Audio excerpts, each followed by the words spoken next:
second practical is determination of temperature coefficient of resistance of copper using meter bridge.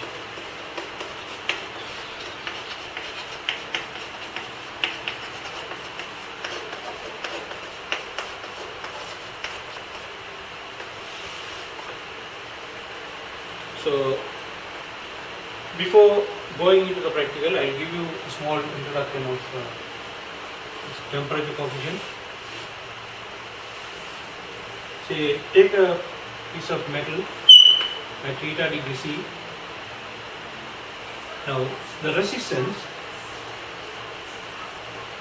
if it is a piece of metal with the terminals are there, so you can measure the resistance between the terminals.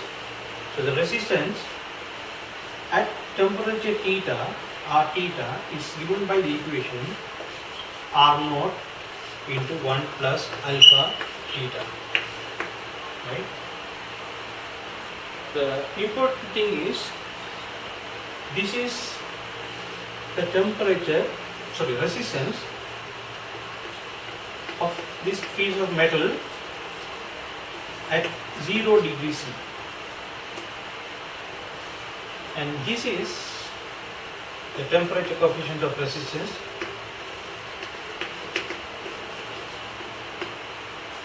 And this one is the temperature at which the resistance is theta. Right? Now, many people make a mistake. You can't write, say, R2, so say R theta 1 equal R theta, or R theta 2 equal R theta 1 into 1 plus alpha theta, or something like that, theta 2 or something like that. Because this is not any temperature, this is always temperature resistance at 0 degree temperature. So this is wrong, right? This way of writing is wrong.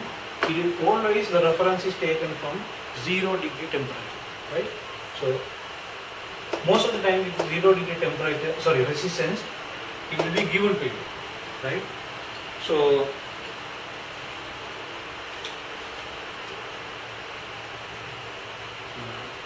to increase, now to draw, if you want to draw a graph, you will have to change the temperature theta, and here you should be taking measurements of R theta. So to do that, we need to have experimental arrangement where you can control the temperature, right? So you will draw the diagram given there in your book.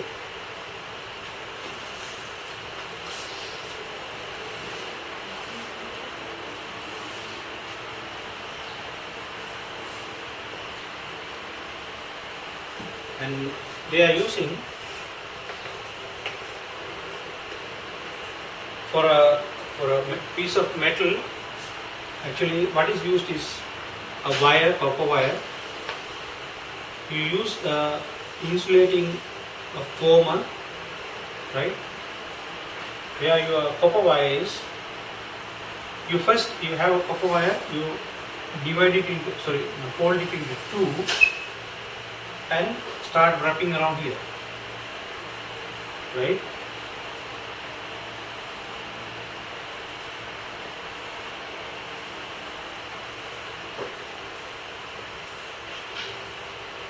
And you have the two terminals coming out.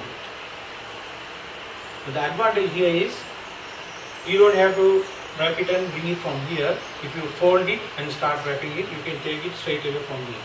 Right? Then the usual meter bridge.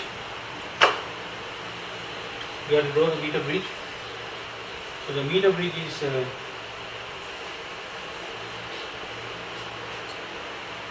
will have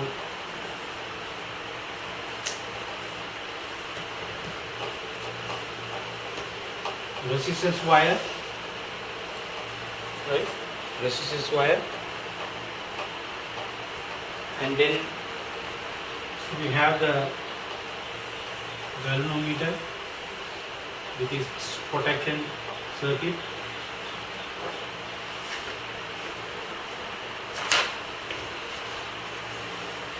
and the slider. Then you have to provide a supply. You can do supply here or here.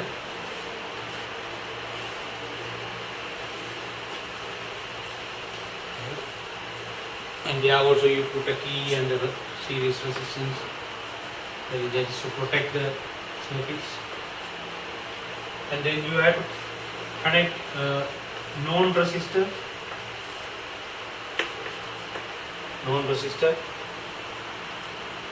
So that is RB as given there.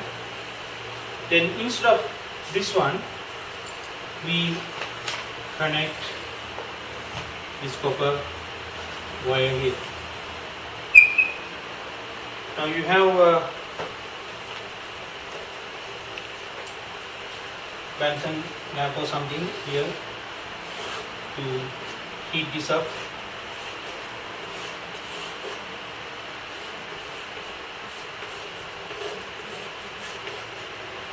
Right? Then you have to have a thermometer to measure the temperatures, and then you have something to stir it up so that the temperature is even. What is the purpose of stirring it? To bring the temperature even across the water. So this container is filled with water, and you start heating, and because of the convection, the heat will go throughout, and you start stirring it so that the temperature is even everywhere, and you take the temperature measurements. And you have this meter bridge arrangement. So we call this R theta, right? And at balance, right, somewhere in between, in the middle point, you get the balance somewhere. So if this is the balance reading L, because this meter bridge is 100 centimeters, so therefore the balance length is 100 minus L. So this is the difference between the resistance wire given in a meter bridge and potentiometer. In a potentiometer, the length is not defined. It can be anything. They had been given. But in a meter bridge, the resistance wire is always 100 meter, 1 meter, 100 centimeters. So if you write L, the balance is 100 minus L, right? So you know that for this voltage here, we can write the equation like P equal K L or IRL. So that is the principle that we use, right? IRL. R is the resistance per unit length, and then L. So we can say V proportional to L, so V is KL, right? So at the balance condition, right? So the resistance here is R into L. So we don't need to say V, we can say R into L.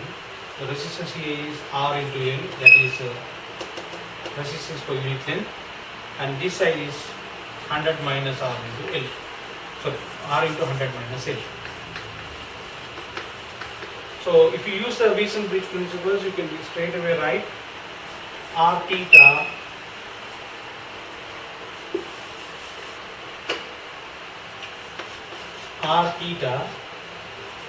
divided by L O is equal to RB divided by 100 minus L, right? Because the resistance per unit length will be cut off on both sides. So you can write it other way also, R theta over RD is equal to L over 100 minus L, both ways okay, right? So we say R theta RB into L divided by 100 minus L. Okay. So this is one equation we obtained from the meter bridge, and then we can take another equation.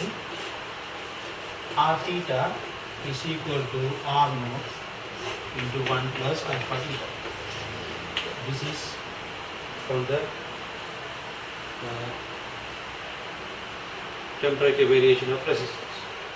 Now we can equate these two.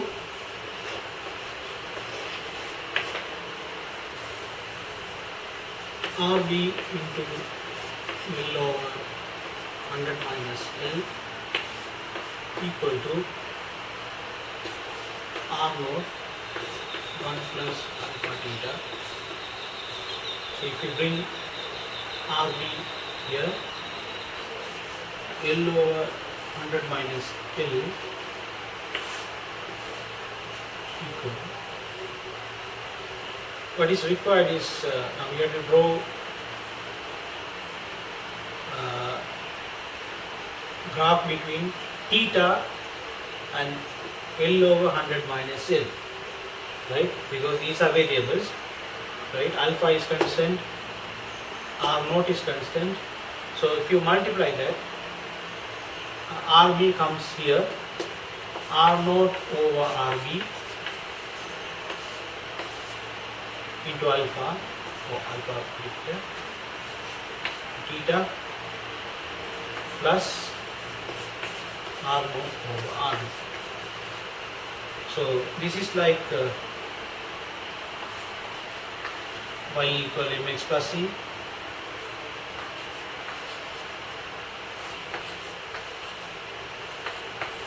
Right. So if you draw the diagram for this, first you copy this.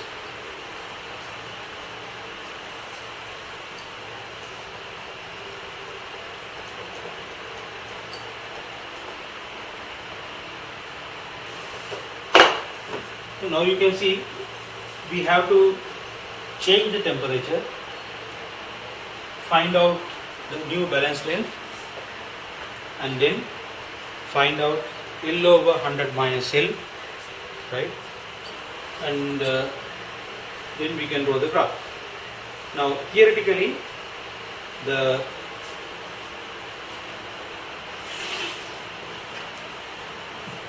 gradient m equal alpha into R naught upon RB, and then C is R naught upon RB. So the temperature coefficient of resistance alpha, if you divide this by this, you get these two cancelled out, so alpha will come. So MOC is alpha. So how do you do this? You have to, first of all, you have to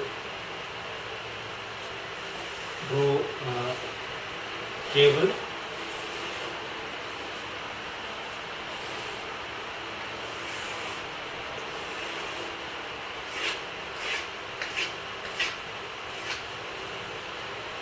For each theta, right? So you start with the normal room temperature, and then you slowly increase. So at room temperature you find the balance length L, and then calculate L over 100 minus L, right? So theta L over 100 minus L. Then you increase theta, find new balance length, right? Again you calculate L over L minus L, and so on. So you can take about 5-6 readings before you start drawing the graph. So the graph is like this. This is L over 100 minus L, and this is theta, and this is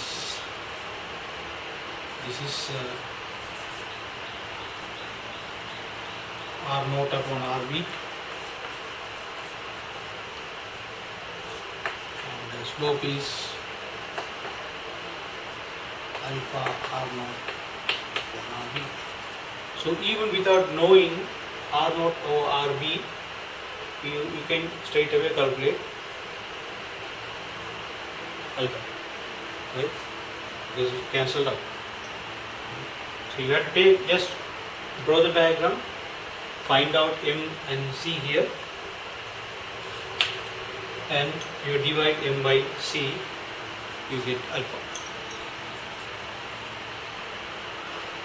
So the details of the wire and all that are given in the book, so you can, I don't have to repeat it, you can go through that. And how to do this, even the method you go through, I just read it out. Connect the circuit as shown in figure 32.1, close the switch K1 and leave K2 open, right? K1 and leave K2 open. So that means we take a rough reading, balance condition, and then close K2. This is common for all the practicals. Now we have done it before, right? You take a rough balance condition and then close the switch to take the more precise balance condition, right? So that is why they initially keep K2 open and then close it.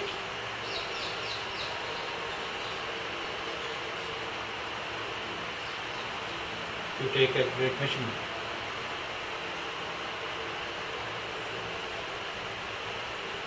So they are asking you to go in step of 10 degree C for temperature variations, right?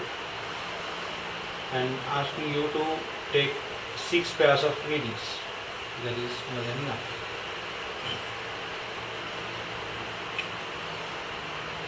And you are asked to calculate the alpha and then compare it with the standard value given in data books. So that is the term practical on determination of temperature coefficient of resistance of copper using meter bridge. So if you want, you can take a copy.